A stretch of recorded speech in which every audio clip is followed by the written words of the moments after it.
Cricketer ও মাগুরা ২ আসনে আওয়ামী লীগের সাবেক সংসদ সদস্য সাকিব আল হাসানের বিরুদ্ধে গ্রেফতারি পরোয়ানা জারি করেছেন আদালত। আজ রবিবার ঢাকার additional chief metropolitan magistrate Ziadur রহমানের আদালত এই নির্দেশ দেন। জানা গেছে, আইএফআইসির ব্যাংকের চেক ডিসঅনারের একটি মামলায় তার বিরুদ্ধে পরোয়ানা জারি করা হয়। সাকিব ছাড়াও আরও দুজনের বিরুদ্ধে এই মামলায় গ্রেফতারি পরোয়ানা জারি করা হয়েছে।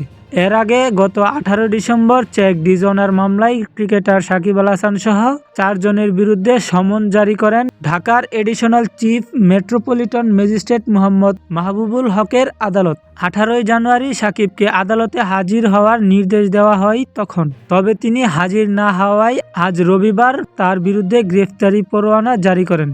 মামলায় অন্য আসামিরা হলেন সাকিব আল হাসান, এগ্রো ফার্মের ব্যবস্থাপনা পরিচালক গাজী শাহাগীর হুসাইন, পরিচালক ইমদাদুল হক ও মালাইকার বেগম। মামলায় সাকিব আল হাসান এগ্রো ফার্মকেও আসামি করা হয়েছে। গত 15 ডিসেম্বর আইএফআইসির ব্যাংকের রিলেশনশিপ অফিসার সাহিবুর রহমান বাদী হয়ে আদালতে এ মামলা দায়ের করেন।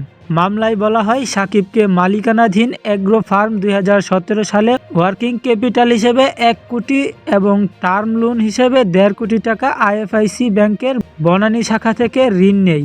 এর মধ্যে ওয়ার্কিং ক্যাপিটাল হিসেবে নেওয়া টাকা সময়মতো পরিশোধ না করায় ব্যাংক ওই টাকা মেয়াদি ঋণের পরিবর্তন করেন। টাকা ফেরত চেয়ে কয়েক দফা নোটিশ দেওয়ার পর সাকিবের কোম্পানি গত বছরের 4 সেপ্টেম্বর ব্যাংকের 4 কোটি 14 লাখ টাকার 2টি চেক দেয়, কিন্তু অ্যাকাউন্টে যথেষ্ট টাকা না থাকায় চেক বাউন্স করে। নিত্য নতুন সকল আপডেট পেতে আমাদের চ্যানেলটি সাবস্ক্রাইব করে আমাদের সঙ্গেই থাকুন। ধন্যবাদ সকলকে।